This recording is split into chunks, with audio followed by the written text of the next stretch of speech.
Olá, bom dia, graça e paz.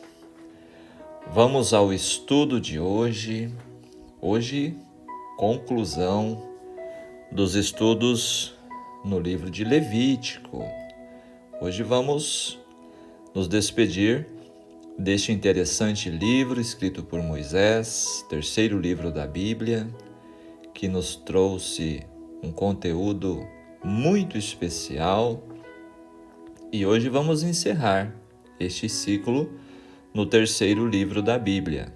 Foram 27 capítulos. Hoje, o último, 27º. O capítulo de hoje nos traz o tema Leis sobre os votos e o dízimo. Levítico 27 fornece diretrizes para dedicar pessoas, animais e propriedades ao Senhor por meio de votos ou promessas. O capítulo também destaca a importância de consagrar os primogênitos dos animais e enfatiza que os dízimos devem ser dados ao Senhor. Levítico 27 enfatiza o princípio de dedicar o melhor a Deus e cumprir os votos feitos a Ele. Essa é a introdução, pequeno resumo do que vamos estudar.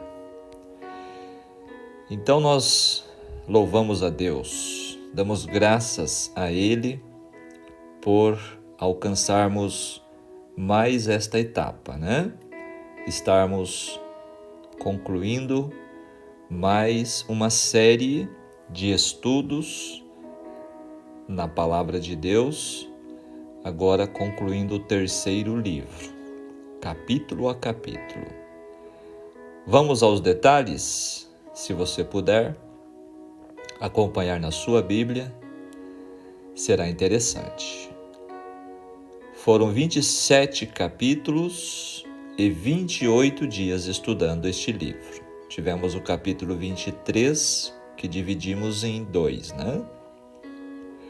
Este último capítulo, o seu esboço é assim: votos relacionados a pessoas, os versos 1 a 8, consagração de pessoas, Versos 9 a 13, votos referentes a animais, ou seja, dedicação de animais.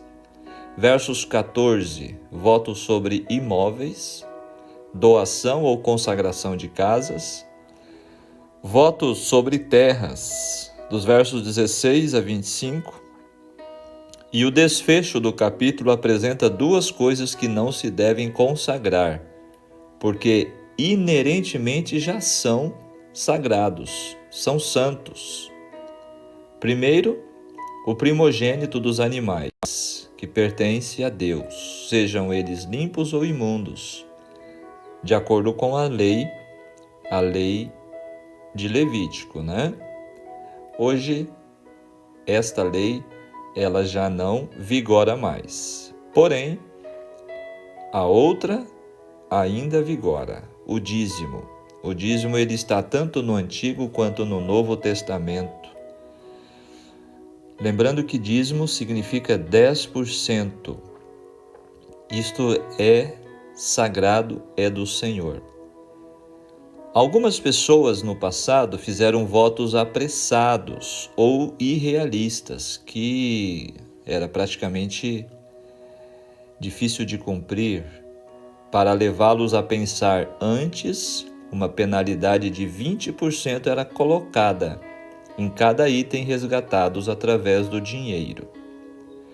O verso 2 diz que quando alguém fizer voto com respeito a pessoas, estas serão do Senhor, segundo a sua avaliação. Voto, sendo que nem toda pessoa que fazia votos teria a oportunidade de servir no tabernáculo, os que não o podiam fazer pagariam seus votos através de grandes ofertas. O voto era feito mediante a condição de que Deus cumpriria aquele desejo ou pedido. O voto ideal brota de um coração transbordante de amor para com Deus e é dotado do desejo sincero de fazer algo por Ele, sem nenhuma busca por recompensa, tá? Não é barganha, né? Como nós já vimos em outros estudos. No verso 3, falando da avaliação, o preço pelo qual uma pessoa podia ser resgatada era estipulada por Deus, por uma escala graduada de acordo com o sexo e a idade. Deve-se observar que a diferença de preço baseava-se na idade e não na classe social. O sumo sacerdote não valia mais do que um trabalhador comum, se ambos tivessem a mesma idade. 50 ciclos de prata, segundo o ciclo do santuário. Esse era um padrão. Verso 9, torna-se santo. O animal prometido em oferta não podia ser trocado por outro. As pessoas nos dias do profeta Malaquias, sabe o que faziam? Escolhiam os piores animais, depois de terem prometido por voto que ofereceriam os melhores. Olha que coisa! O verso 12, ele diz que o sacerdote o avaliará, seja bom ou mal. No verso 16, semente necessária. Se um homem dedicasse um campo, a avaliação seria feita de acordo com a semente necessária para a semeadura. No verso 17, segundo a tua plena avaliação ficará. O valor será integral. E o verso 20 diz que nunca mais seria resgatado. O 22, dedicar, não é exatamente santificar no sentido ético-religioso, é separar para o serviço de Jeová. Esse campo não era livre para ser dado à obra de Deus, já que haveria de voltar para a família que o herdou. Era apenas emprestado. No verso 26, o que já havia sido divinamente decretado e que pertencia ao Senhor não podia ser votado a ele. Seria um contrassenso oferecer em voto ao Senhor aquilo que já é dele. Ontem falamos do ano do jubileu. O verso 27 volta a falar. Para ser entendido, deveria ser colocado após a legislação do jubileu. Verso 28, dedicar irremissivelmente. Esta expressão é uma maneira de traduzir uma palavra mais forte do que dedicar. Em hebraico é aran.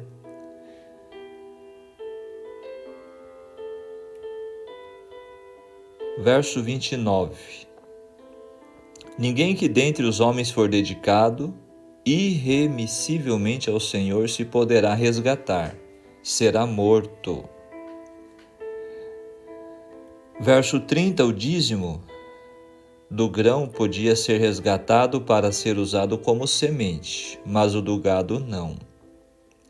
O verso 32, tudo que passar debaixo do bordão do pastor, o dízimo será santo ao Senhor. Como isto era praticado? 1 de cada 10 animais que passem debaixo da vara do pastor seria consagrado a Deus. As ovelhas eram contadas uma a uma, conforme passassem debaixo do cajado do pastor. Os escritores rabínicos explicam assim: quando um homem devia dar o dízimo de suas ovelhas ou gado, ele trancava todo o rebanho em um curral, no qual havia apenas uma porta estreita que deixava passar apenas um animal de cada vez. O homem prestes a dar o dízimo ao Senhor ficava na porta com um cajado na mão, cuja extremidade era tingida de vermelho. As mães das crias ficavam do lado de fora. Quando a porta era aberta, as crias corriam para as mães e quando passavam, o dono tocava o animal em 10 com o cajado, e assim marcava com a cor. Interessante, né? Se fosse forte ou fraco, perfeito ou defeituoso, seria dado como dízimo legítimo. Assim era feito naquele tempo. Agora, o espírito de profecia falando sobre fidelidade com Deus. A responsabilidade dos oficiais. É o dever dos anciãos e oficiais da igreja instruir o povo nessa importante questão e pôr as coisas em ordem. Como co-obreiros de Deus, devem os oficiais da igreja ser corretos neste assunto claramente revelado. Devem os próprios pastores ser estritos quanto a executar ao pé da letra os preceitos da palavra de Deus. Os que ocupam posição de responsabilidade na igreja não devem ser negligentes, devem antes fazer com que os membros sejam fiéis em cumprir esse dever. Sigam os anciãos e oficiais da igreja a orientação da palavra sagrada e insistam com os membros sobre a necessidade de ser fiéis em pagar os votos, os dízimos e as ofertas. Conselho sobre mordomia, página 107. A fidelidade sobre votos, sobre dízimos, sobre ofertas, primícias, estas ainda estão valendo para os nossos dias. Outro texto diz assim: há o mais temível roubo a Deus, sendo feitas fúteis escusas para resistirem e negarem ao Espírito Santo. Alguns alegam haver inconvenientes, dizem precisar de seu dinheiro para fazer o quê? Para enterrá-lo em casas e terras, em algum plano de fazer dinheiro. Visto o voto ter sido feito com um fim religioso, julgam não poder ser ele exigido por lei, e o amor do dinheiro é tão forte neles que enganam a sua própria alma e se atrevem a roubar a Deus. A muitas pessoas se poderia dizer: vós não tratais tão mal a nenhum outro amigo. Olha só. É sério, não é mesmo?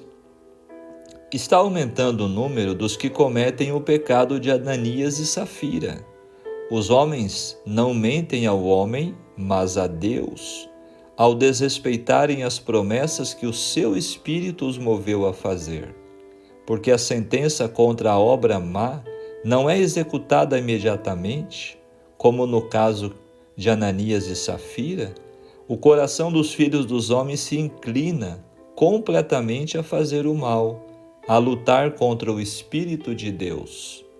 Como subsistirão esses homens no juízo? Ousais suportar o resultado final desta questão? Como subsistireis nas cenas descritas no Apocalipse? Essas são as perguntas.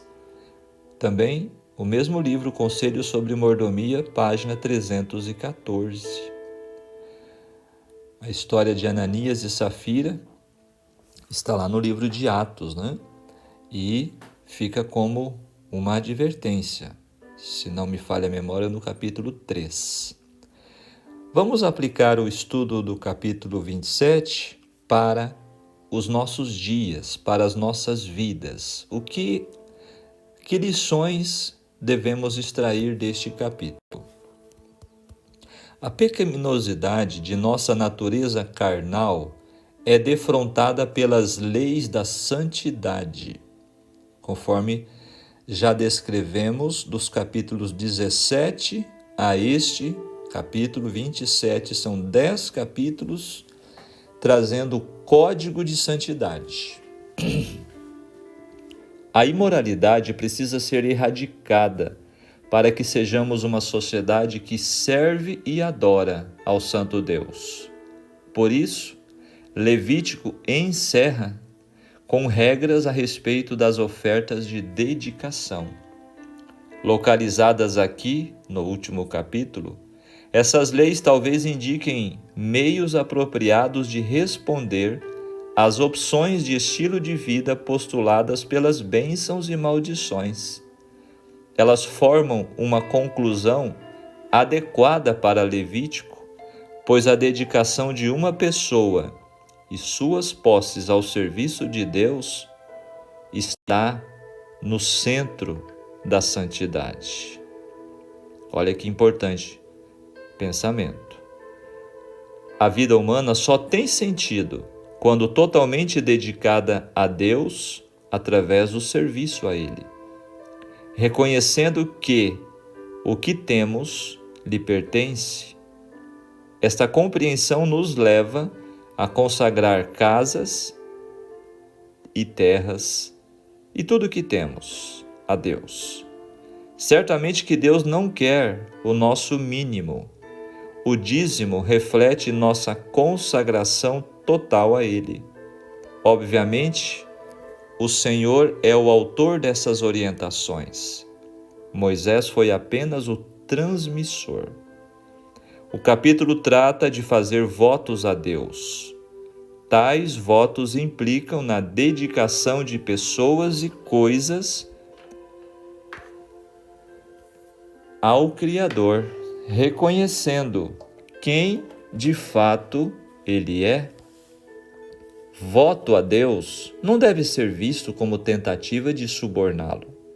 Tem a ver com reconhecimento e gratidão pelos diversos tipos de dons e bênçãos recebidos. Temos o exemplo de Jacó.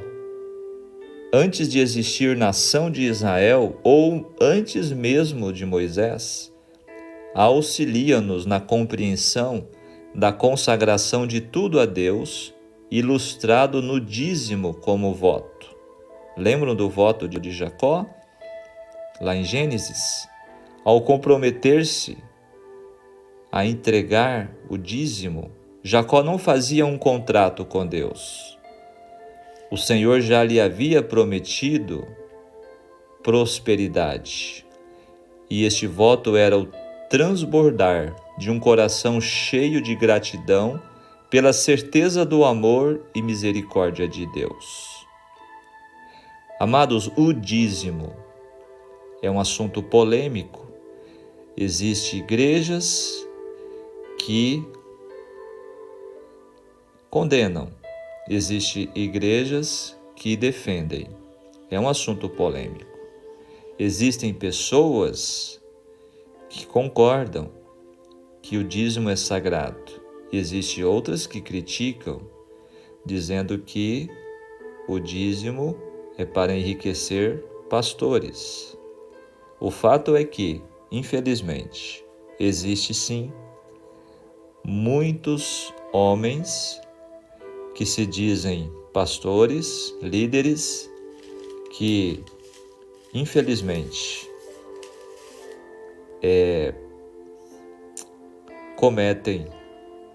cometem realmente práticas abomináveis com respeito a dízimos e ofertas.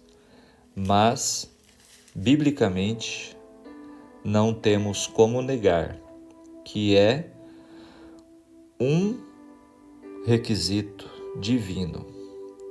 A devolução do dízimo é sagrado a Deus e é para a proclamação do Evangelho. O dízimo é a evidência de uma consagração integral do coração ao Deus gracioso. É um reconhecimento de que Deus é o doador, o mantenedor de nossas vidas, de que nossa entrega a Ele como nosso Senhor é completa.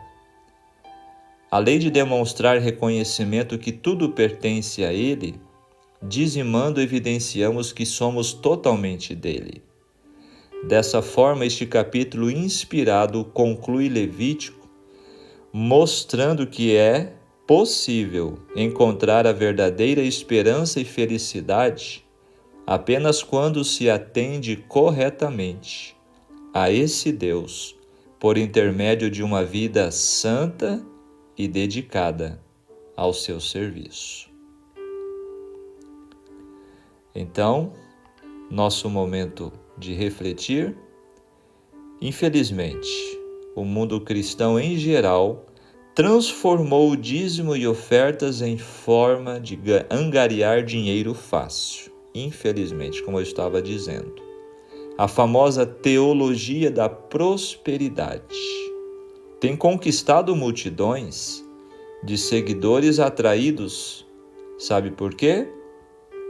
Não é para uma vida de serviço a Deus, mas é para atraídos por promessas de riquezas. Quantos testemunhos você e eu já vimos, seja na televisão ou em qualquer outro lugar, de pessoas dizendo que estavam em uma situação difícil e tal, na miséria, e agora estão ricos, mostrando a teologia da prosperidade. Através de discursos criativos e apelativos, líderes espirituais reúnem milhares de pessoas que, em sua maioria, deixam em seus lugares de culto as economias de toda uma vida. Pedro já havia nos advertido com relação a isto. Leia 2 Pedro capítulo 2, verso 3.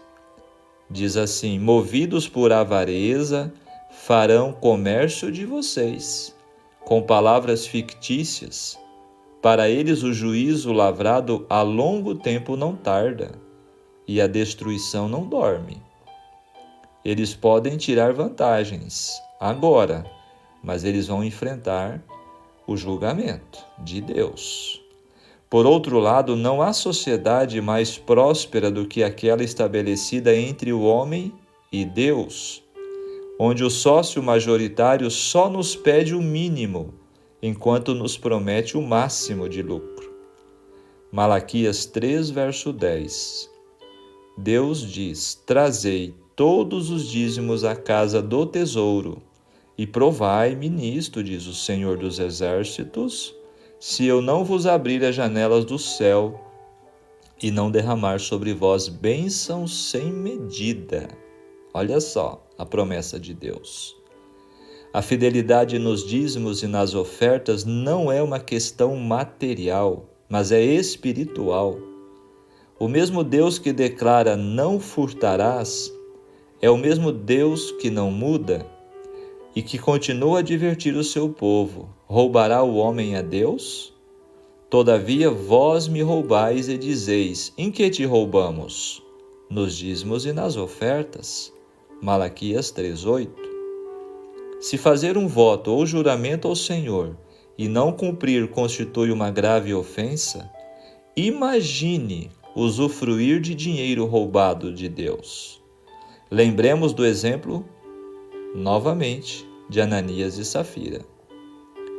Ao entregar ao Senhor os nossos tesouros com inteireza de coração, o Espírito Santo nos concede mais da fidelidade de seu fruto e menos nos apegamos às coisas deste mundo, porque o amor do dinheiro é a raiz de todos os males, e alguns, nessa cobiça, se desviaram da fé e a si mesmos se atormentaram com muitas dores.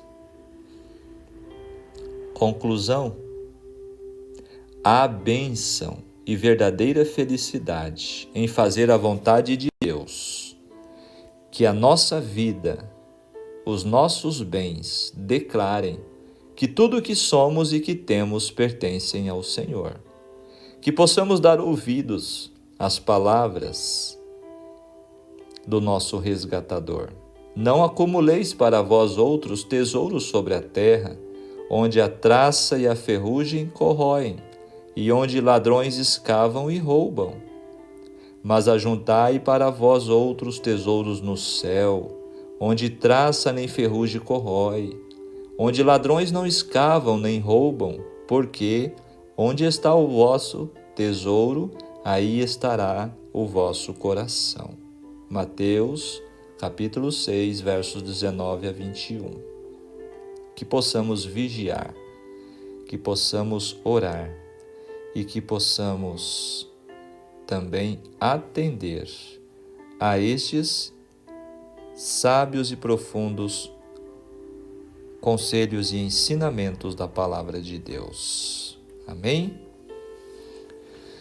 Muito bem, chegamos então ao final do livro de Levítico, pela graça de Deus.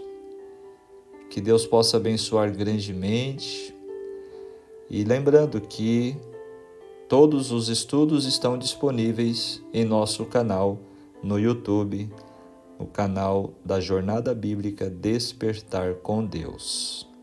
Se você ainda não é inscrito, por favor, se inscreva e compartilhe. Deixe ali o seu like para que este conteúdo, se for do seu agrado, se você quer apoiar este projeto, então deixe também ali o seu joinha, tá bom? Vamos orar?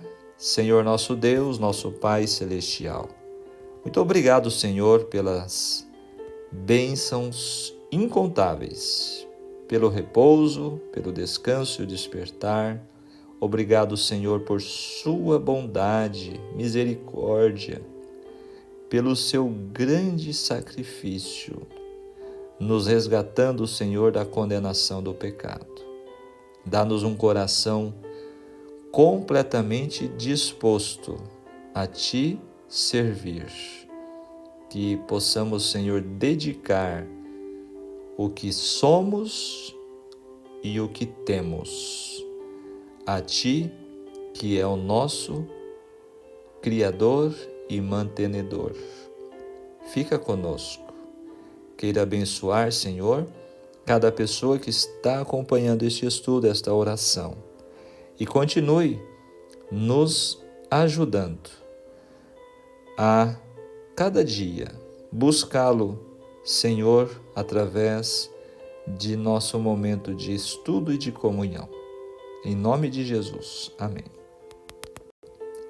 Muito bem, que Deus te abençoe, que Deus te guarde.